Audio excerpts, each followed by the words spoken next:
ज्ञानाञ्जनशलाकया चक्षुरुन्मीलितमेन तस्मै श्रीगुरुभे नमः। परम गुरुभे नमः। परम्पराचार्य गुरुभे नमः। सकल कलश विध्वंसकं श्रेषां परिवर्धकं धर्म संबंधकं भव्य जीव मनः प्रतिबोधकारकां दम शास्त्रम श्री तत्वार्थ मंजूषा जी नामधेयम्। अस्य मूल ग्रंथ कर्तारा श्री सर्वज्ञ देवः। उत्तर ग्रंथ कर्तारा श्री गणधर देवः प्रति गणधर देवः। तेषां वचनोनुसारमास श्रीमत् आचार्य प्रवर उमा स्वामी आचार्य वृष्टम आरिका श्री विज्ञानमती माता जी द्वारा वृष्टम। मंगलम भगवान वीरो मंगलम गौतमो गणि मंगलम कुंद कुंदार्यो जैन धर्मोस्तु मंगलम। सर्वमंगल मांगल्यम सर्वकल्याणकारकम प्रधानां सर्वधर्माणां जैनम जयतु शासनम। मोक्षमार्गस्य नेतारम भेत्तारम कर्म भूभृताम ज्ञातारम, इसका तार लगाओ, ज्ञातारम विश्व तत्वानां वंदे तद्गुण लब्धये। चार्जिंग। बोलिए महावीर भगवान की जय। पंच परमेष्टि भगवान की जय। संत श्रोमणी आचार्य गुरुवर श्री विद्यासागर जी महामुनिराज की जय। परम पूज्य आरिका श्री विज्ञानमती माता जी की जय। आइए, आप सभी को आवाज आ रही है?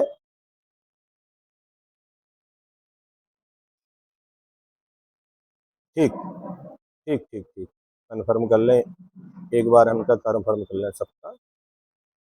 आइए, कल अपन सभी ने तत्वार्थ मंजूषा के अंतर्गत मंगल के स्वरूप को जाना था और उसके प्रश्न नंबर 4 पर 6 प्रश्न अपने हो गए थे, है ना। इसका मूल मंगलाचरण एक बार अपन पढ़ लेते हैं जो माता जी ने बनाया है। महावीर को नमन करूं ज्ञान विवेक और लाए, शारद विशाल बंदन करो विद्या आशीष पाए। गद्य पिच्छ आचार्य कृत गहन ग्रंथ तत्वार्थ, मंजूषा संग्रह करूं होय सरल गूढ़ार्थ। मोक्ष मार्गस्य नेतारम भेत्तारम कर्म भूभृताम ज्ञातारम विश्व तत्वानां वंदे तद्गुण लब्धये। पंच परमेष्टि भगवान की, संत श्रोमणी आचार्य गुरुवर श्री विद्यासागर जी महामुनिराज की, परम पूज्य आचार्य श्री समय सागर जी महाराज की, वंदनीय आरिका माँ श्री विज्ञानमती माता जी की। आइए, आज पुनः अपन द्वितीय सत्र में तत्वार्थ मंजूषा के अंतर्गत 7वें नंबर का प्रश्न है। प्रश्न नंबर 4 निकाल ले।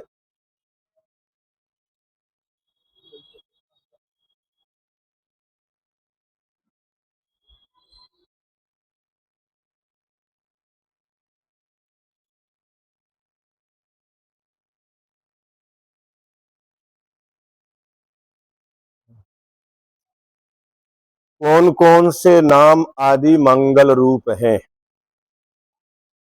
तो नाम मंगल बीतराग भगवान के, अरहंत सिद्ध आचार्य उपाध्याय और साधु, ये नाम मंगल हैं।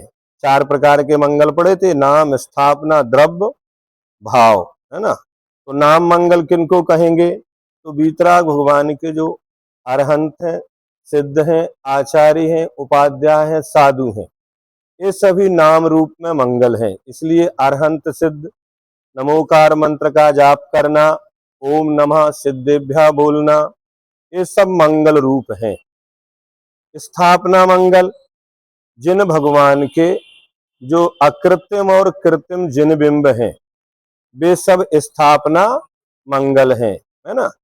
अकृत्रिम जिन बिंब हैं, अकृत्रिम जिनालय हैं, इन जिनकी स्थापना की जाती है, वे सब स्थापना रूप से मंगल हैं। द्रव्य मंगल, आचार्य उपाध्याय और साधु के शरीर द्रव्य मंगल हैं। तुम लगा कान में, बंद करो उनकी आवाज। तो द्रव्य मंगल में आचार्य, उपाध्याय और साधु के जो शरीर हैं, वे शरीर भी क्या है, द्रव्य मंगल रूप है। अपन चरण स्पर्श करते, गंधोदक बनाते, तो वे सब मंगल रूप है। अरहंत है,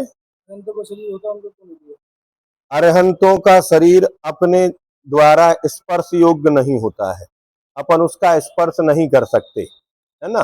कोई भी समूह शरण में जाके गंधकुटी पर भगवान को स्पर्श नहीं कर सकता, सौधर्म इंद्र भी उनको स्पर्श नहीं कर सकते हैं, ठीक है ना।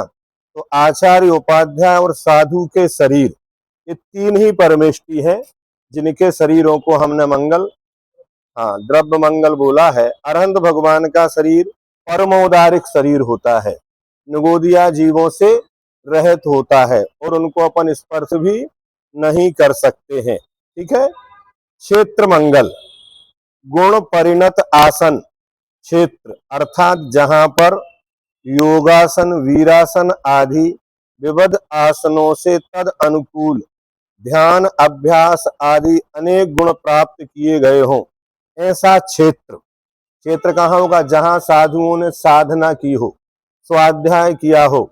अपन पढ़ते हैं समाधि भक्ति में, गुरु मूले अति निष्ठे चैत्य सिद्धांत वार्ध सदघोषे, जहां पर सिद्धांत ग्रंथों की वाचना आदि होती है, वे स्थान आदि भी क्षेत्र मंगल कहलाते हैं। सम्य शिखर, जहां से 24 तीर्थंकरों और असंख्यात या अनंत अनंत मुनियों ने मोक्ष प्राप्त किया है, वो क्षेत्र मंगल है। जिस जिस स्थान पर जाकर साधना की, अस्तिपाल राजा की सभा भी उसमें आती है, जहां निषाध्याय बनी होती हैं, जिन पर्वत की शिलाओं पर कोटि शिला आदि है, जहां मुनि महाराज तपस्या करते हैं, साधना करते हैं, वे सब क्षेत्र मंगल है। उनकी भी वंदना अपने द्वारा की जाती है।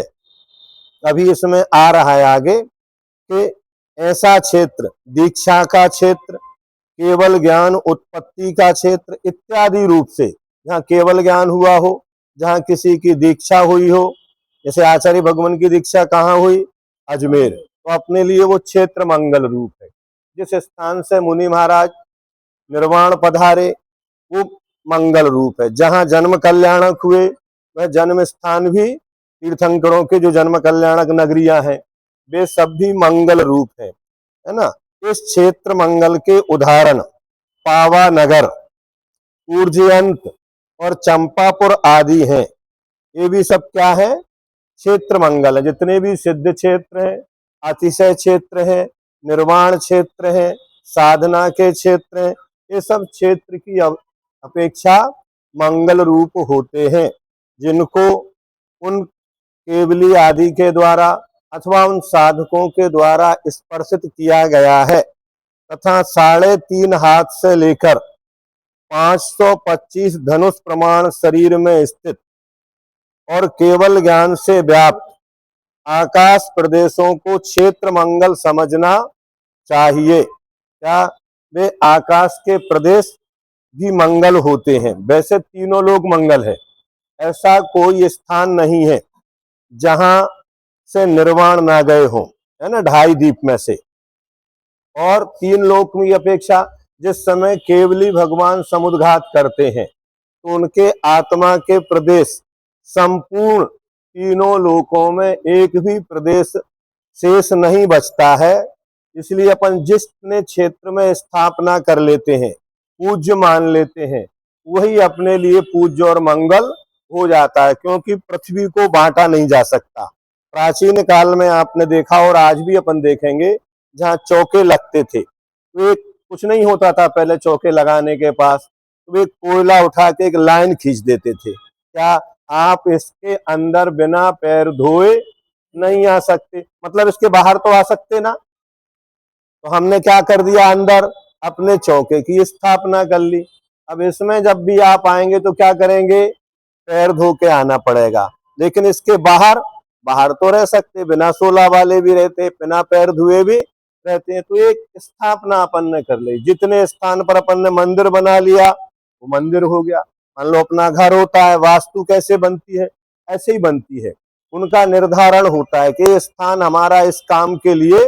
अगर प्राचीन वास्तु को पढ़ेंगे उसमें यहाँ तक मिलेगा, राजा महाराजाओं के जो महल होते थे उनमें अलग से रोदन कक्ष बनाए जाते थे। हर जगह बैठकर आप रो नहीं सकते, हर जगह बैठ के आप पूजन नहीं कर सकते, प्रत्येक स्थान पर बैठकर आप भोजन नहीं कर सकते। ये क्या हुआ, स्थापना हुई। तो पूज्यता की अपेक्षा जो मंगल रूप है, जिन क्षेत्रों में हमने स्थापना कर दी, क्योंकि भगवान तो ऊपर आसमान 5000 धनुष ऊपर से ही मोक्ष चले गए, वो तो नीचे आए ही नहीं, लेकिन चरण तो नीचे है। तो क्या माने अपन, तो अपन ने वहां चरणों की स्थापना करके उस क्षेत्र को मंगल रूप स्थापित किया है। नहीं समझे ना। अब वो तो इतनी अवगाहना में थे, आज तो इतना बड़ा पर्वत ही नहीं है। भगवान आदिनाथ का समुसरण कितना बड़ा था, 12 योजन का, फिर धीरे धीरे कम होते गए। तो क्या इतना सा सम्य शिखर इतने में ही बन गए?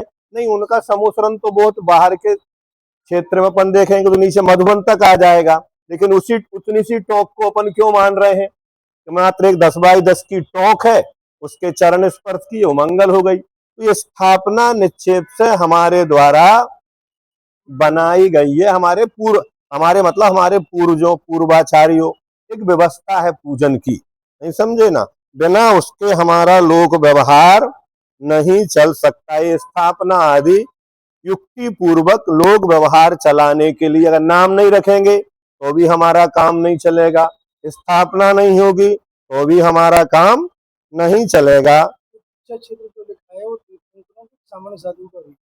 वो अपने अपने, अगर कोई साधु है तो जिनकी जहाँ दीक्षा होती है वो उसके लिए जाते हैं, सामान्य साधु की भी होगी। नहीं समझे ना, कि आपकी दीक्षा कहाँ हुई थी, तो वो स्थान उनके लिए पवित्र है, और उनके जो मानने वाले अनुयायी हैं उनकी भी उसमें आस्था जुड़ती है। भाई जैसे गृहस्थों के लिए अपनी जन्मभूमि जन्म स्थान होता है, तो साधकों के लिए जो मोक्ष मार्ग में दीक्षित होते हैं तो उनके लिए अपना दीक्षा स्थान भी पवित्र माना जाता है। गुरुजी बोलते थे कि प्रत्येक साधक को अपने दीक्षा के काल को याद रखना चाहिए। तो वो काल मंगल हो गया, फिर उस समय उसके कैसे परिणाम थे, क्या भाव थे, किन भावों से उन्होंने वैराग्य से दीक्षा ली थी, वह भी साधक की पूंजी काम में आती है। उन परिणामों को भी याद रखना चाहिए। किस क्षेत्र पर दीक्षा हुई, इसलिए दीक्षा लेने या देने के लिए ऐसे उचित क्षेत्रों को चुना जाता है कि वो दीक्षा लेने वाला दीक्षार्थी भविष्य में अपना आत्म कल्याण कर सके, अपने लक्ष्य को प्राप्त कर सके। तो वो स्थान भी मंगल क्षेत्र मंगल के रूप में माने जाते हैं। इसलिए जो मंदिर होते हैं वो क्षेत्र मंगल है। अपने को आगम में मिलता है जिन भारतीय संग्रह, उसमें भी उठा के आप पढ़ना कि मंदिर में 84 आसाधना दोष लगते हैं। क्यों लगते हैं? क्योंकि वो क्षेत्र है, घर की क्रिया मंदिर में नहीं कर सकते। सोना है, खाना है, हंसना है, लड़ना है, छींकना है, जमाई लेना है, आदि आदि 84 दोष लिखे हैं। उसी प्रकार स्वाध्याय में क्या नहीं करना, तो जिनवाणी की आसाधना, उसके दोष लिखे हैं। गुरुओं के सामने कैसे बैठना, उसके भी दोष लिखे हैं। इसी कारण ये सारी व्यवस्थाएं बनाई गई। ये वास्तु बना के इतने स्थान पर ये मंगल रहेगा, मंदिर रहेगा, ये क्षेत्र मंगल है। यहाँ बैठकर पूजन करेंगे तो कर्म निर्जरा अलग प्रकार से होगी, घर में बैठ के करेंगे तो अलग होगी, सिद्ध क्षेत्र पर करेंगे तो अलग होगी। नहीं समझे ना। अपन जब सम्य शिखर की वंदना करते हैं तो वहां प्रत्येक टोक के अलग अलग उपवासों के फल दिए गए। क्यों दिए गए? किसी ना किसी कारण से आचार्यों ने, पूर्वाचार्यों ने निर्धारित किया है कि यहाँ विशुद्धि ज्यादा बढ़ती है, यहाँ कर्म निर्जरा अधिक होती है। उन स्थानों पर इस प्रकार की व्यवस्था भी बनाई जाती है। तो पूरा लोक भी मंगल है। तो कह रहे हैं 3.5 हाथ से लेकर 525 धनुष प्रमाण शरीर में स्थित और केवल ज्ञान से व्याप्त आकाश प्रदेशों को क्षेत्र मंगल समझना। अकेले नीचे जमीन नहीं, आकाश के प्रदेशों में जघन अवगाहना 3.5 हाथ होती है मोक्ष जाने वाले जीवों की, और उत्कृष्ट अवगाहना कितनी है? 525 धनुष। तो पूरा 525 धनुष प्रमाण स्थित जितने आकाश को शरीर के द्वारा व्याप्त किया गया वह क्षेत्र भी मंगल समझना चाहिए, अथवा जगत श्रेणी के घनमात्र अर्थात लोक प्रमाण आत्मा के प्रदेशों से लोक पूर्ण समुद्घात द्वारा पूरित सभी लोकों के प्रदेश भी क्षेत्र मंगल है। जिस समय केवली भगवान समुद्घात करते हैं तो उनके आत्मा के प्रदेश तीनों लोकों में 6 महीना 8 समय में 608 जीव कहाँ जाते हैं? मोक्ष जाते हैं। तो 6 महीना में 180 दिन लगभग हुए। उस 608 में अगर 180 का भाग दिया जाए तो एक दिन में लगभग 3 जीव कहाँ जाते हैं? मोक्ष। और बहुतायत में केवली समुद्घात ही करते हैं। कर्मों की स्थिति ऐसी बनी रहती है कि उन अन्य कर्मों की स्थिति को समान करने के लिए केवली भगवान को ज्ञानावरणी, दर्शनावरणी, अंतराय और मोहिनी ये तो पहले नष्ट हो गए। अब बचे 4 अघातिया कर्म, उनमें नाम, गोत्र है ना, और आयु और वेदनी कर्म। तो आयु कर्म के समान 3 कर्मों की स्थिति करने के लिए जिस समय वे केवली भगवान समुद्घात करते हैं तो उनके आत्मा के प्रदेश तीनों लोकों में, यहाँ तक कि हमारे शरीर के अंदर भी कोई प्रदेश ऐसा नहीं बचता जहाँ केवली भगवान के प्रदेश ना आते हो। इसलिए संध्या काल बोलते, अपन 3 बार बोलते। अगर ऐसा चिंतन किया जाए कि केवली अनुभव में नहीं आएंगे लेकिन चिंतन तो किया जा सकता है, तो ये क्षेत्र मंगल हुआ, सारा लोक मंगल है। लेकिन अगर अपन सबको मंगल मानेंगे और उसी प्रकार अपन व्यवहार करेंगे तो अपनी जो शारीरिक क्रियाएं हैं, चलना उठना बैठना है, अपन कैसे करेंगे? तो अपन किसी निश्चित क्षेत्र को स्थापना करके इतना हिस्सा तो मंगल रूप मंदिर के लिए बना दिया, अब बाकी जगह हम अपने नहाने के, धोने के, सोने के, रहने के क्यों बनाते हैं? नहीं तो हमें दोष लगेगा। उस दोष से बचने के लिए हम अपने घरों में भी कुछ स्थान ऐसे निश्चित करते हैं कि हमारे नहाने के लिए है, ये भोजनशाला है, ये शयन कक्ष है। ये सब व्यवस्थाएं विधिवत आगम के अनुसार की जाती हैं, करना भी चाहिए, है ना। काल मंगल, जिस काल में जीव केवल ज्ञान आदि रूप मंगलमय पर्याय को प्राप्त करता है उसकी, तथा दीक्षा काल, केवल ज्ञान के उद्भव का काल और निर्वाण काल, ये सब पाप रूपी मल को गलाने का कारण होने से काल मंगल कहे गए हैं। इसलिए भगवान के जो पंच कल्याण की तिथियां हैं वो क्या है? काल मंगल के रूप में है। उसी प्रकार 10 लक्षण पर्व, 16 कारण पर्व, रत्नत्रय पर्व, अष्टांग का पर्व, चतुर्दशी अष्टमी पर्व, इनको पर्व क्यों कहा? ये पवित्र करते हैं आत्मा के लिए, पापों को गलाते हैं, तो ये सब मंगल कहलाते हैं। काल मंगल की अपेक्षा सामान्य दिन पूजन करना अलग होता है, और व्रत के दिन जब हम पूजन करते हैं तो उससे हमारी विशिष्ट निर्जरा होती है। जैसे चतुर्दशी है, अष्टमी है, 10 लक्षण है, अथवा जिन भगवान की हम पूजन कर रहे हैं यदि उस दिन उनका गर्भ कल्याणक हो, जन्म कल्याणक हो, दीक्षा कल्याणक की तिथि हो, अथवा ज्ञान कल्याणक, मोक्ष कल्याणक की, तो विशिष्ट कर्म की निर्जरा उन तिथियों में हमारी होती है कई गुनी।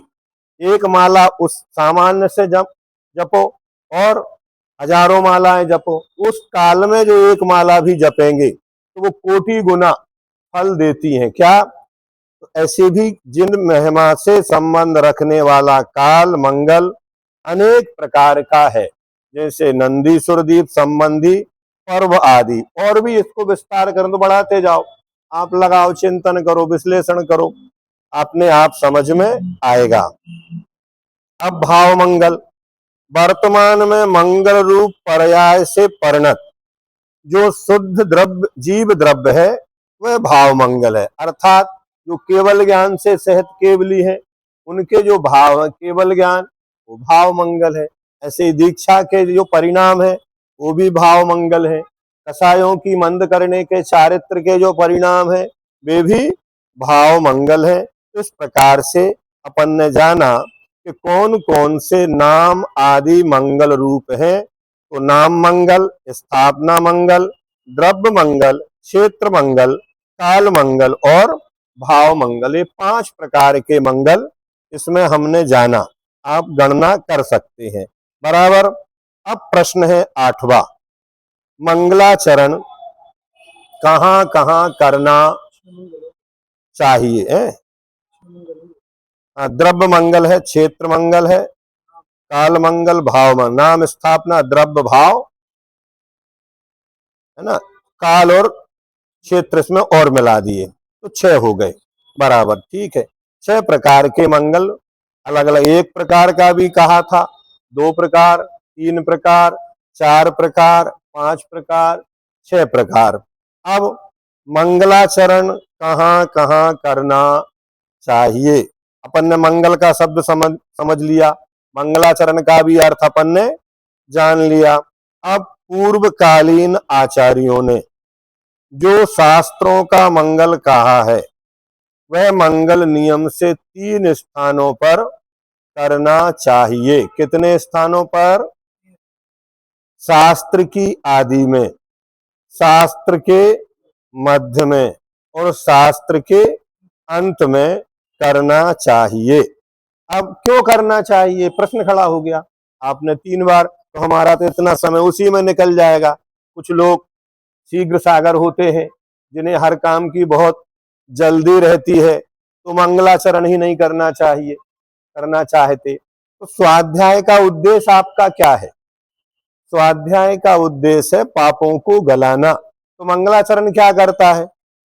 वो भी पापों को ही गलाता है। तो मंगल करने से क्या लाभ है? तो बता रहे हैं, शास्त्र की आदि में मंगल करने पर शिष्य शास्त्र के पारगामी होते हैं। कौन? अपने लिए नहीं, किसके लिए करना? जिनके लिए अध्ययन कराया जा रहा है, वे शिष्यगण। अब यहां एक विसंगति के ऊपर हम आपका ध्यान दिलाएंगे। शास्त्र स्वाध्याय में तो हम आते हैं, लेकिन मंगलाचरण में नहीं आते। क्या नहीं करते? इसलिए आपको जो स्वाध्याय का फल मिलना चाहिए वो फल नहीं मिलेगा। क्यों नहीं मिला? क्योंकि आपने मंगलाचरण ही नहीं किया। जैसे किसी भी प्रश्न पत्र को हल करते हैं तो उसमें कुछ शर्तें रहती हैं। अगर आप ये प्रश्न हल नहीं करेंगे तो आपको ये नहीं मिलेगा। प्रत्येक जगह मंगलाचरण होता है, प्रार्थना कहें, मंगलाचरण कहें, मंगलाष्टक से ही मंदिर की प्रत्येक क्रिया प्रारंभ होती है। अब हम मंगलाचरण तो करते नहीं है, वो बीच में आ जाते हैं।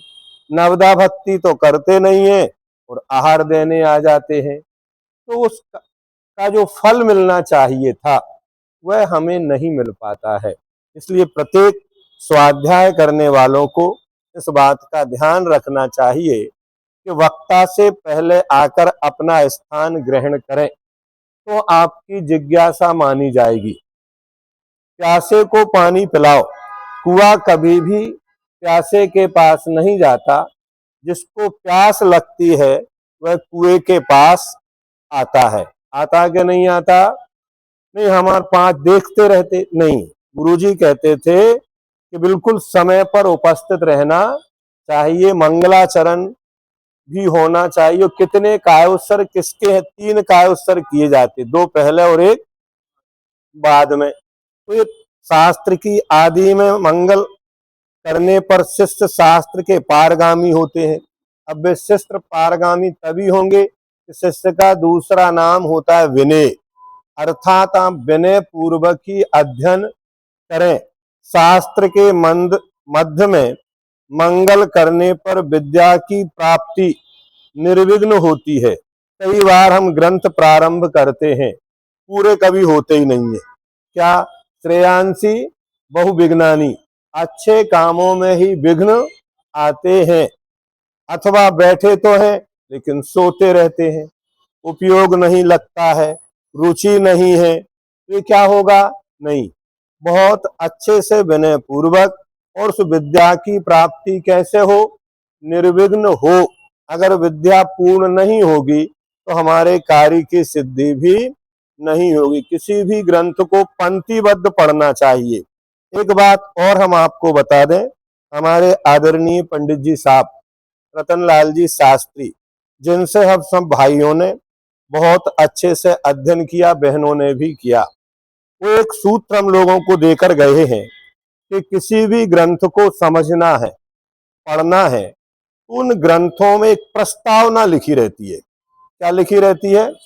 और वो प्रस्तावना जो लिखते हैं उन वो बहुत मेहनत करके लिखते हैं, जो विद्वान होते हैं। उस प्रस्तावना में संपूर्ण ग्रंथ का सार होता है। तो अगर हमारा ग्रंथ पूरा किसी कारण नहीं हो रहा, तो हमें भाव वासना करना हो, इस ग्रंथ में भी प्रस्तावना दी है, आप उसको पढ़ना। हमारे पंडित जी साहब तो हमको बड़े बड़े ग्रंथों की प्रस्तावना सामूहिक ही वाचन करवाते थे। इस ग्रंथ में भी आरिका माँ विज्ञानमती माता जी ने इसके बारे में कुछ लिखा है। क्या, कहाँ लिखा है? तो इसकी प्रस्तावना में पेज नंबर 6 से लिखा है स्वकथ्य। उसे भी आप पढ़ना। आप कहेंगे तो हम पढ़ के सुना देंगे। स्वकथ्य के रूप में उन्होंने लिखा है कि इस ग्रंथ की उत्पत्ति कैसे हुई, उन्हें कितना समय इसको लिखने में लगा। लगभग 12 साल का समय इस तत्वार्थ मंजूषा को लिखने में पूज्य माता जी ने लगाया है। कितना? और अनेक अनेक आचार्य महाराजों से, आचार्य श्री विद्यासागर जी महाराज, पूज्य मुनिवर क्षमा सागर जी महाराज, आरिका विशालमती माता जी और पंडित चेतन प्रकाश जी पाटनी जोधपुर, ऐसे बहुत बहुत संघस्थ सभी हमारी माताजियों ने सहयोग किया है। तब कहीं जाके ये ग्रंथ आज हमको पढ़ने, सुनने और देखने को मिल रहा है। क्या? तो इसका जो स्वकथ्य है, आरिका विज्ञानमती माता जी की जो भावना इनने इसमें दी है, उसे भी आप सबको एक बार जरूर देखना, या कभी बीच में हम स्वयं इसको पढ़ के आपको एक बार समझाने से हमें बहुमान आता है। हमारे पंडित जी साहब कहते थे, जब तक हमें किसी चीज का बहुमान नहीं आता, तब तक हमें उसकी कोई आनंद नहीं आता। दूसरे लोग हमें बताते हैं तो हमें बहुमान आता नहीं, हमें उसका बहुमान आना ही चाहिए। ठीक है? तो मध्य में मंगलाचरण करने से क्या होता है? तो शास्त्र के मध्य में मंगल करने पर विद्या की प्राप्ति निर्विघ्न होती है। अन्यथा ग्रंथ चालू कई लोगों से हम मिले, उन्होंने कहा जब से हमने ग्रंथ चालू किया तब से बीमार रहने लगे। हम कर्म का उदय है, लेकिन अपन ने कारण क्या ढूंढा? तो उसकी जो पूरी विधि है, ज्ञान के जो 8 अंग हैं, उनका पालन सबको करना चाहिए। और शास्त्र के अंत में मंगल करने पर विद्या का फल प्राप्त होता है। क्या? तो शास्त्र पढ़ लिया, उसका फल क्या है? तो जीवन में चारित्र घटित हो। जितने भी लोगों के अपन पढ़ते हैं, उसका फल कब मिलेगा? जब हमारे जीवन में चारित्र आने लगे। तो शास्त्र की आदि, मध्य और अंत में किया गया जिन स्तोत्र रूप मंगल का उच्चारण संपूर्ण विघ्नों को उसी प्रकार नष्ट कर देता है, जिस प्रकार सूर्य अंधकार को नष्ट। किसकी उपमा दी है मंगलाचरण को? जैसे अंधकार को नष्ट करने में सूर्य समर्थ होता है, वैसे ही ये मंगलाचरण भी, मंगल भी सारे विघ्नों को समाप्त करता है। फिर नास्तिकता का परिहार क्या होता है? व्यक्ति अगर नास्तिक है, आस्तिक नहीं है, तो जब मंगलाचरण जैसे ही करते हैं तो उसके अंदर से जो नेगेटिव एक्टिविटी एनर्जी है वो समाप्त होती है, और उसके परिणाम अपने आप ही, जैसे इंद्रभूति गौतम अपने काम में लगे हुए थे, लेकिन जैसे ही वो समोसरण के बाहर आए और मान स्तंभ को देखा, तो वो नास्तिक से क्या बन गए? यह नास्तिकता का परिहार। क्या? जो हमारे अंदर विपरीत मान्यताएं बैठी हैं, वो मान्यताएं किससे नष्ट हो जाती हैं? जैसे ही मंगलाचरण किया जाता है, अपन सब भी जो भी लोग स्वाध्याय करते हैं या प्रवचन करते हैं, तभी उस चीज का फीलिंग करना। आपको कुछ भी नहीं आ रहा हो, आप जाके बैठना, दोनों हाथ जोड़ना, आगे आएगा इसमें, अपने इष्ट को याद करना, मंगलाचरण करना, और पंडित जी साहब कहते हैं आंख बंद करके बोलना चालू कर दो, अपने आप आपका क्षयोपशम बढ़ता हुआ चला जाएगा। नास्तिकता का परिहार किसके द्वारा हुआ? मंगलाचरण। दूसरा, सब पुरुषों के आचरण का पालन। जो हमारे, हम अपनों जिनको इष्ट बनाते हैं, आदर्श बनाते हैं, उन आदर्श जीवन के अनुसार ही हम अपना आचरण प्रारंभ कर देते हैं, अनुकरण करते हैं। तो सब पुरुषों के आचरण का पालन हो गया। पुण्य की प्राप्ति, मंगलाचरण से क्या होता है? पुण्य, क्योंकि बिना पुण्य के आप एक अक्षर भी नहीं पढ़ सकते, इसको भी पुण्य चाहिए। आप सुनना चाहो तो सुन नहीं सकते, याद करना चाहो तो याद नहीं कर सकते। पहले क्या चाहिए है? पुण्य चाहिए, साथ में पुरुषार्थ करिए। पुण्य और पुरुषार्थ ये दोनों अगर मिल जाते हैं तो नियम से कार्य की सिद्धि होती ही होती है। तो नास्तिकता का, ये चीजें याद रखने योग्य हैं आप सभी को और हमको भी। नास्तिकता का परिहार, सब पुरुषों के आचरण का पालन, पुण्य की प्राप्ति और विघ्नों का नाश। इन लाभों के लिए शास्त्र के प्रारंभ में इष्ट देवता की स्तुति की जाती है। इष्ट मान लिया तो कोई नास्तिकता खत्म हो गई, है ना। इसलिए कुछ लोग जो नास्तिक होते हैं वो मर जाएंगे, कुछ भी कर लेंगे, लेकिन नमस्कार नहीं करेंगे, प्रणाम नहीं करेंगे, उनसे कितना भी कहो, है। जैसे एक अभव्य जीव की कहानी आती है। भगवान महावीर स्वामी के समोसरण में राजा श्रेणिक ने पूछा कि अब तो कोई हमारे शहर में ऐसा नहीं बचा, राजगृही में जो समोसरण में नहीं आया हो। तो गौतम स्वामी ने कहा, एक दादी अभी भी ऐसी है कि वो समोसरण में नहीं आई। कुछ लोगों को भेजा गया, वो लेने गए। उन्होंने कहा चलो, कहाँ चले? भगवान महावीर स्वामी का समोसरण विपलाचल पर्वत पर आया है। उसने क्या कहा? अच्छा, वो कल का छोकरा, हम उसको नमस्कार करेंगे, वो हमारे सामने तो पैदा हुए, बड़े हुए, हम नहीं जाते। तो लोगों ने उनको जबरदस्ती उठा लिया। जब जबरदस्ती उठाया तो क्या किया? वो कहती अच्छा, नहीं मान रहे हो, थोड़ा रुक जाओ, हम अभी अंदर से कुछ अपना सामान है वो ले आए। सामान तो कुछ नहीं लाई। क्या किया? लोहे के तकुआ जो चरखा था, उसके तकुआ से अपनी दोनों आंखें फोड़ ली। क्या किया? उसकी नास्तिकता नहीं गई, उसने अपनी दोनों आंखों को नष्ट कर लिया। ऐसी भी नास्तिकता होती है कि कोई कुछ भी कर दे तो भी वो झुकने के लिए तैयार नहीं होते। तो नास्तिकता का परिहार किसको? इष्ट देवता की स्तुति। जैसे नमः श्री वर्धमानाय, तो वर्धमान स्वामी की स्तुति की, 24 तीर्थंकर की स्तुति की, अपने जो भी अपन इष्ट मानते हैं। एक इष्ट होते हैं, एक आराध्य होते हैं।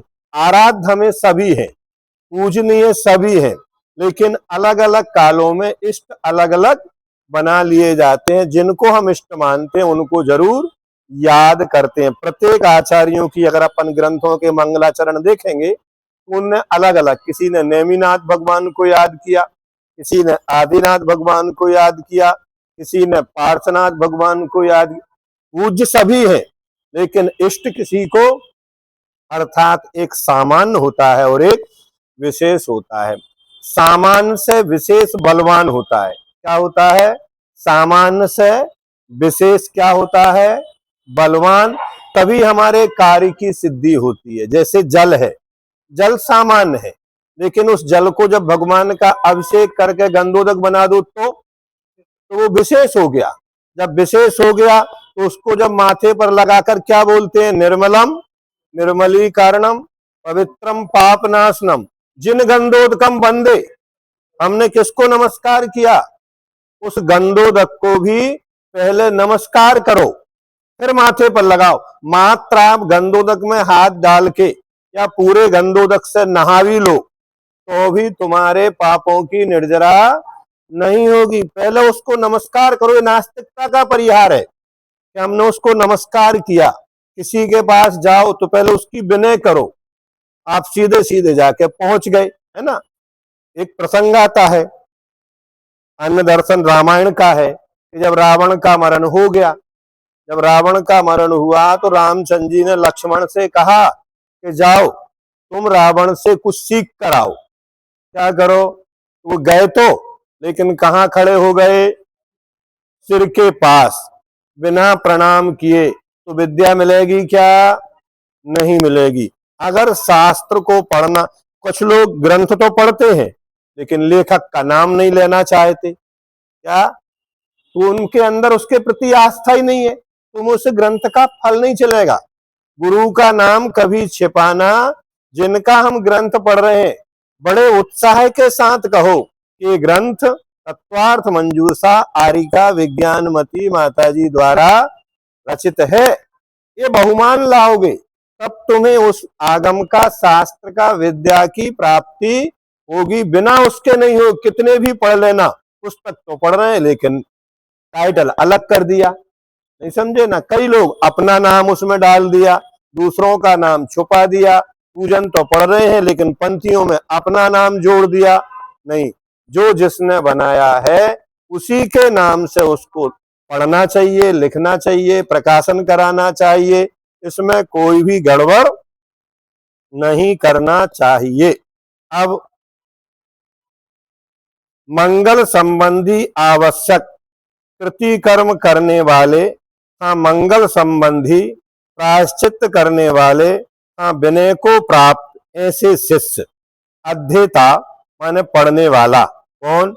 जो पढ़ने वाले को क्या कहा जाता है? अध्येता, है ना। श्रोता और वक्ता क्रम से क्या होता है? आरोग्य को, पढ़ने वाला आरोग्य को प्राप्त होता है, श्रोताओं को निर्विघ्न रूप से विद्या को, विद्या के फल को प्राप्त हो। इसलिए तीनों जगह मंगल करने का उपदेश दिया है। देखो तीन चीजें हैं, क्या है? आरोग्य को, निर्विघ्न रूप से विद्या को, और विद्या के फल को प्राप्त होना चाहिए। पढ़ तो सब लिया, पढ़ के तो आ गए, है ना। कथाएं आती हैं कि बनारस से विद्या पढ़ के तो आ गए लेकिन अर्थ तो जानते ही नहीं है कि लोभ का, पाप का बाप कौन है, ये तो पता ही नहीं है। सब कुछ पढ़ लिया तो वो अर्थ भी आना चाहिए, विद्या का फल भी आना चाहिए, अर्थात कसाई की मंदता होना चाहिए। इसलिए तीनों जगह, कहाँ? आदि में, मध्य में और अंत में मंगल करने का उपदेश दिया। और ये कहाँ लिखा है? ये धवला पुस्तक 1:41। ऊपर वाला लिखा द्रव्य संग्रह, फिर तिल्लो पंडिती, तो वहां से सब चीज लिए हैं। अरहत परमेष्टि के प्रसाद से मोक्ष मार्ग की सिद्धि होती है। किसके? अरहत परमेष्टि के प्रसाद से। धर्म तीर्थ की स्थापना कौन करते हैं? तो अरहंत भगवान तीर्थंकर ही करते हैं, है ना। इसलिए प्रधान मुनियों ने शास्त्र के प्रारंभ में अरहत परमेष्टि के गुणों की स्तुति की है। मंगल आदि से प्राप्त होने वाले अभ्युदय और मोक्ष सुख के अधीन मंगल का फल है। जिन भगवान के नाम के ग्रहण करने मात्र से विघ्न नष्ट हो जाते हैं, पाप खंडित हो जाते हैं। प्रतिदिन पढ़ते अपन, विघ्न हुआ प्रलम यान्ति साकनी भूत पन्नगः विषम निर्वस्ताम याति स्तु माने जिन्हें सूर्य, ये वही है ना। उसको पढ़ो आराम से। दुष्ट देव लांग नहीं सकते, नीच देवा न लंघनते। नीच देव कभी भी फिर उस सभा में प्रवेश नहीं करते। हम मंगलाचरण करते हैं, दिग्बंधन करते हैं, क्षेत्र की स्थापना करते हैं, वो बाहर तक तो आएंगे लेकिन अंदर आने की सामर्थ्य उनके पास नहीं होती। जैसे ही हमने जिन बिंब का, अनंत भगवान का नाम लिया, उन्हें पता है कि इनके आराध्य तो सौधर्म इंद्र आदि भी होते हैं। अब हम यहाँ कुछ नहीं कर सकते, है ना। कभी कभी पहले अपन कहीं जाते हैं तो अपन किसी बड़े व्यक्ति का नाम ले देते हैं। जैसे गाड़ी जा रही टोल टैक्स पे, निकल रहे हैं, कहीं किसी ने रोक लिया पुलिस वाले ने, आप कहाँ जा रहे हैं? हम मुख्यमंत्री जी से मिलने जा रहे हैं। आपने इतना कहा नहीं, वो कहते हाँ आप जाओ। मतलब यहाँ सामान्य से भी अगर किसी बड़े व्यक्ति से मिलने जाते हैं तो उसका नाम सुन के ही जो पुलिस वाले आदि हैं वो आपको क्या करते हैं, आपने अपना कार्ड दिखा दिया, हमारे पास है, उनसे मिलने जाना है। तो ऐसे ही अपन ने अरहंत भगवान का नाम लिया, सिद्ध परमेष्ठी का नाम लिया, या अपना कोई मंगलाचरण किया, तो जितने भी नीच देव हैं अथवा जो पुलिस वालों की तरह रक्षा के लिए ही है, लेकिन फिर वो आपको कोई बाधा नहीं पहुंचाते और आपने अकड़ दिखाई तो फिर आप आगे नहीं बढ़ सकते, उनकी अनुमति आपको लेना पड़ती है। तो ऐसा जिन भगवान के नाम ग्रहण करने मात्र से विघ्न नष्ट हो जाते हैं, पाप खंडित होता है, दुष्ट देव लांग नहीं सकते, अर्थात किसी प्रकार का उपद्रव नहीं कर सकते, और इष्ट अर्थ की प्राप्ति जो आपको चाहिए वो सब मिल जाता है। यहाँ तक 9वां प्रश्न आपका पूर्ण हुआ। अब जो ग्रंथ है, मोक्ष मार्गस्य नेतारम वेत्तारम कर्म भूभृताम ज्ञातारम विश्व तत्वानाम वंदे तद्गुण लब्धे। इस मंगलाचरण में किसको नमस्कार किया गया है, जिसको अपन पढ़ रहे हैं? तो यहाँ मोक्ष मार्गस्य नेतारम, इसमें इस मंगलाचरण में आप्त को नमस्कार किया गया है। आप्त उपगम अनुल्लंघम है ना, अथवा जो आप्त कौन है? तो क्षुत पासा जरातंक जन्मांतक वयस्मया अथवा परमेष्टि परम ज्योति, जो आप्त है, सच्चे आप्त, उन आप्त को ही नमस्कार किया गया है, सच्चे देव को नमस्कार किया, क्योंकि यह गुण परक मंगलाचरण है। ये मंगलाचरण नाम परक नहीं है, इसमें कुछ गुण छुपे हैं, 3 गुण। मंगलाचरण के पूर्वार्ध के आदि पद में मोक्ष मार्ग से नेतारम से हितोपदेशता का, कैसा? आप्त किसको कहते हैं? जो वीतरागी हो, सर्वज्ञ हो और हितोपदेशी हो। हितोपदेशी कहाँ से निकलेगा? जो मोक्ष मार्ग से नेतारम, जो मोक्ष मार्ग के नेता है। पूर्वार्ध के उत्तर पद वेत्तारम कर्म भूवृताम, तो ये वीतरागता का। एवं उत्तरार्ध के आदि पद से ज्ञातारम विश्व तत्वानाम, अर्थात जो सर्वज्ञता का बोध होता है। तो इसमें किसको नमस्कार किया? आप्त को, सच्चे देव को। अपनी भाषा में बाल बोध में भी बच्चों को ये पढ़ाया जाता है कि सच्चे देव कौन है? जो वीतरागी हो, सर्वज्ञ हो और हितोपदेशी हो, उन्हीं को तो नमस्कार किया इस मंगलाचरण में, और किसी को तो नहीं। तो बाल बोध में भी आया है, ऐसा मान के अपन याद करो कि कोई कठिन विषय नहीं है। अब शास्त्र पढ़ने के पहले किन किन बातों का ध्यान रखना चाहिए? तो शास्त्र पढ़ने के पहले 6 बातों का ध्यान रखना चाहिए। कौन कौन सी? मंगल, निमित्त, हेतु, परिमाण या प्रमाण, नाम और कर्ता। अब मंगल किसको कहते हैं? तो इष्ट देव को नमस्कार करना मंगल है। मतलब ये 6 बातों का पालन, अपन ने ग्रंथ प्रारंभ किया है तो चालू किया है, तो इसमें 6 बातों को अपने को ध्यान रखना है। ग्रंथ का नाम क्या है?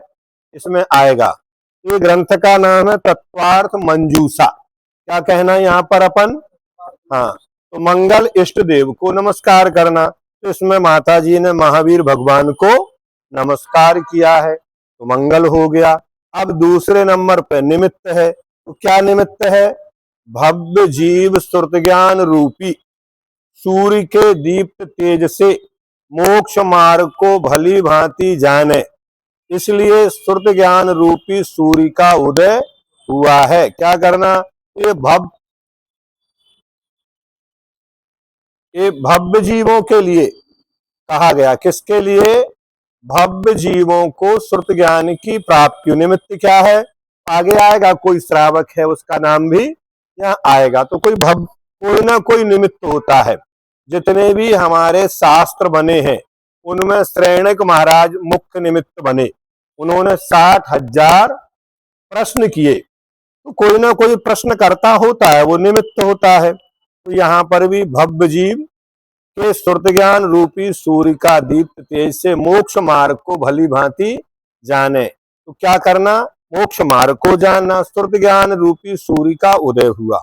हेतु क्या है? तो शास्त्र पढ़ने के हेतु, फल को कहना हेतु। इस शास्त्र का फल क्या होगा? तो अज्ञान निवृत्ति, अज्ञान की निवृत्ति हो, हे उपादेय का ज्ञान हो, हिताहित की प्राप्ति हो, राग देश की निवृत्ति हो। इसके फल हैं। क्या है? राग देश नहीं होना चाहिए, हिताहित की प्राप्ति होना चाहिए, अहित का परिहार होना चाहिए। इसका फल है। परिमाण, शास्त्र के छंद, सूत्र, अध्याय आदि की गणना को परिमाण। जैसे तत्वार सूत्र में कितने अध्याय हैं? 10 अध्याय हैं। सूत्र कितने हैं? तो 357 है। ऐसा करना। नाम, ग्रंथ का नाम कथन करना। तो मूल ग्रंथ तत्वार सूत्र है, उसके ऊपर जो टीका है उसका नाम तत्वार्थ मंजूषा है। कर्ता कौन है? तो शास्त्र के मूल कर्ता एवं उत्तर कर्ता का कथन करना। अपन पढ़ते हैं मंगलाचरण में, अस्य मूल ग्रंथ कर्ता श्री सर्वज्ञ देवा, उत्तर ग्रंथ कर्तारा गणधर देवा, प्रति गणधर देवा, तेसाम वचनानुसारेण। फिर आचार्य उमा स्वामी, आरिका विज्ञानमती माता जी, आदि आदि। तो ऐसा कथन करना चाहिए। अरे आप तो पूरा समय इतने में ही लगा दे रहे हैं, इतने में तो हमारा पूरा ग्रंथ ही हो जाता। तो नहीं, 6 बातों का वक्ता की प्रमाणता से वचनों की प्रमाणता होती है। अगर वक्ता प्रमाणिक है तो आप देखते हैं ये ग्रंथ किसने बनाया। अगर वक्ता प्रमाणिक है तो फिर अपने को संदेह नहीं होता है। ठीक है, इसलिए शास्त्र की प्रमाणता दिखाने के लिए कर्ता का कथन करना अपन प्रमाणिक नहीं है। ये ग्रंथ जिनके द्वारा लिखा गया है वे प्रमाणिक हैं, इसलिए लोग अपनी बात सुन रहे हैं। अपन तो मात्र एक माध्यम है। क्या जो भी है, मुख्य वक्ता कौन है, कर्ता कौन है, तो उनकी प्रमाणिकता देखी जाती है, ऐसा मानना। अब प्रश्न नंबर 12, मोक्ष शास्त्र की रचना किस निमित्त से हुई है? तो सर्वार सिद्धि में जो लिखा है संस्कृत में, उसी को यहाँ पर हिंदी में लिखा गया है। विशेष अगर इसके बारे में देखना हो तो सर्वार सिद्धि की प्रस्तावना को आपको पढ़ना पड़ेगा। यहाँ तो संक्षेप में बता दिया कि अपने हित को चाहने वाले किसी भव्य जीव ने मुनियों के एकांत आश्रम में, मुनियों की सभा में बैठे हुए, क्या वचन बोले बिना ही आवाग विसर्ग वपुषा मोक्ष मार्गम निरूपयन्ति। बोलने से ही मोक्ष मार्ग बताया जाता हो ऐसा नहीं, हम उनके वाय वेश को देखकर भी मोक्ष मार्ग को जान सकते हैं। ऐसे मंदिर में भगवान होते हैं, प्रतिमा जी होती है, बोलती है क्या, लेकिन फिर भी उनसे हमें उपदेश मिलता है क्या नहीं मिलता? अरे अपने को तो ठीक है, पशु पक्षियों को तक मिलता है, बिना पढ़े लिखे व्यक्तियों को भी मिलता है। उस वीतराग मुद्रा को देखकर, तो जो मात्र अपने शरीर की आकृति से ही मानो मूर्तिमान मोक्ष मार्ग का निरूपण करने वाले, ऐसे युक्ति तथा आगम में कुशल, दूसरे जीवों के हित का मुख्य रूप से प्रतिपादन करने वाले। किसका प्रतिपादन करते हैं? परहित संपादन एक कार्य। उनका काम क्या है? दूसरों का हित। अपन जो स्वाध्याय कर रहे हैं इसमें अपना कोई स्वार्थ है क्या? नहीं। परहित संपादन एक कार्य, दूसरों के हित का मुख्य रूप से प्रतिपादन करने वाले और आर्य पुरुषों से सेवनीय प्रधान निर्ग्रंथ आचार्य के पास जाकर विनय से पूछा। कैसे पूछना? विनय कोई व्यक्ति नहीं है कि उससे पूछा, नहीं, उन आचार्य भगवान से पूछा। कैसे पूछा? विनय से। दोनों हाथ जोड़ो, सीधा सीधा आदेश नहीं देना, विनय पूर्वक पूछा। भगवान, आत्मा का हित किसमें है? हे भगवान, है आत्मा का हित किसमें है? तो आचार्य महाराज ने उत्तर दिया, आत्मा का हित तो एक शब्द में, बस ज्यादा लंबा चौड़ा नहीं। किसमें है? मोक्ष में। उनने कहा, असौ प्राप्ति उपाय किम।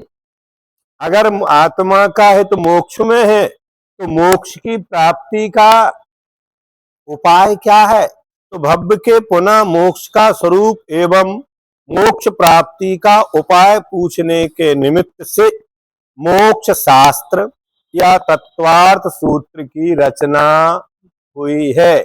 यहां से ये आगे बढ़ेगा। पूरा शास्त्र की ये प्रस्तावना आपको देखना पड़ेगी। कहां पर, तो सर्वार्थ सिद्धि ग्रंथ में इसकी विशेष प्रस्तावना लिखी हुई है। मतलब प्रारंभ में ही जहां लिखा, संस्कृत में ही लिखा हुआ है। अब हेतु कितने प्रकार के होते हैं, तो हेतु दो प्रकार के होते हैं। एक प्रत्यक्ष हेतु, दूसरा परोक्ष हेतु। प्रत्यक्ष हेतु दो प्रकार का है। देखो पहले हो गए दो प्रकार के, प्रत्यक्ष और परोक्ष। अब प्रत्यक्ष के भी दो भेद हैं, एक साक्षात प्रत्यक्ष, दूसरा परंपरा से प्रत्यक्ष। अब साक्षात प्रत्यक्ष हेतु कौन है, तो अज्ञान का विनाश। साक्षात क्या हुआ, अज्ञान का विनाश।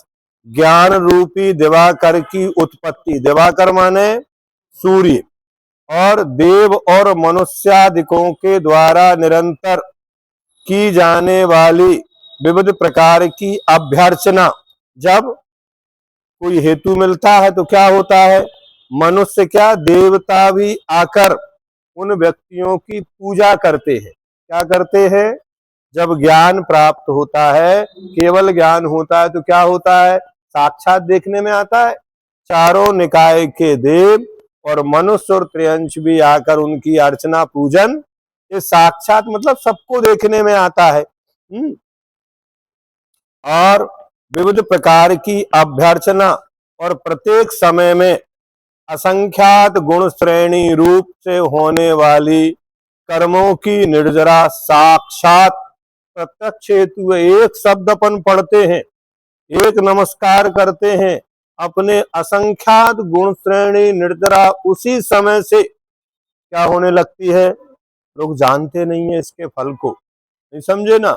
जैसे ही प्रणाम किया, नमस्कार किया, मंगलाचरण किया, उसी समय से कर्मों की निर्जरा होना प्रारंभ हो जाती है, साक्षात हेतु है।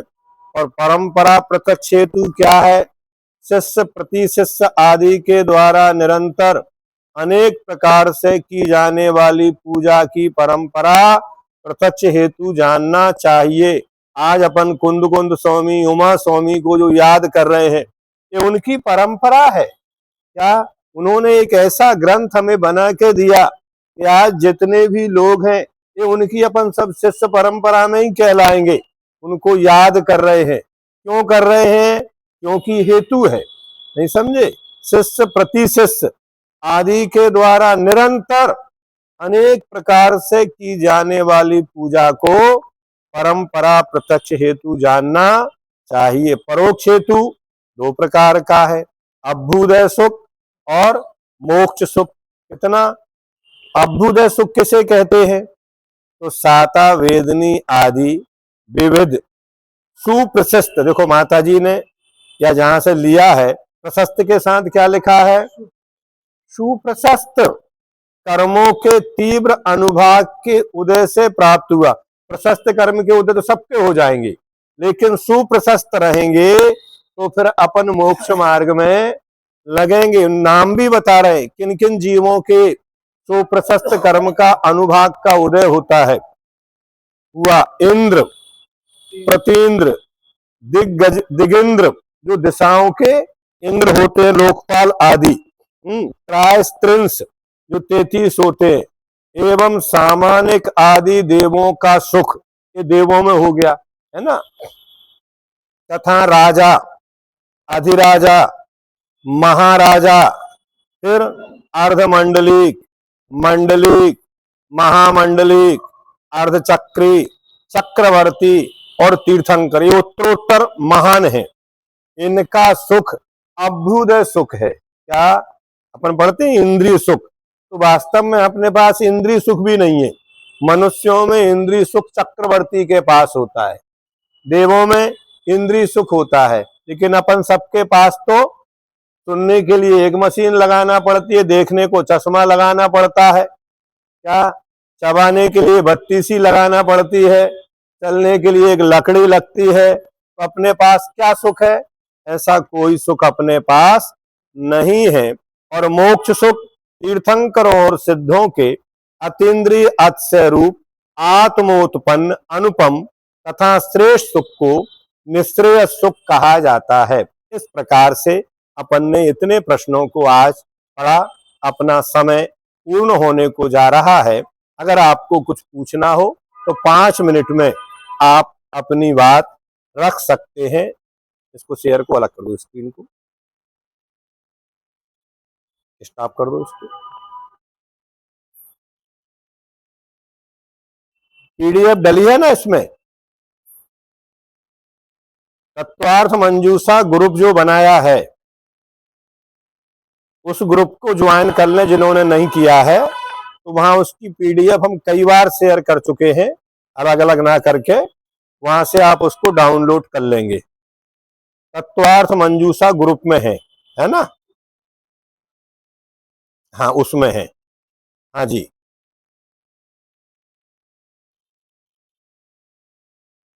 बोलिए। हाँ बोलिए। हाँ हाँ हाँ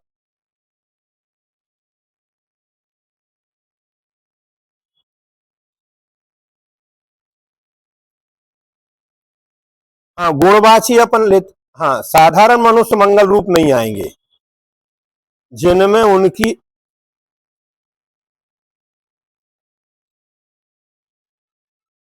आपके अभिप्राय में किसको बुलाने का है, समझे ना? हाँ हाँ, तो वो भैया ही रहेंगे, वो भैया के रूप में रहेंगे, वो मंगल नहीं होंगे।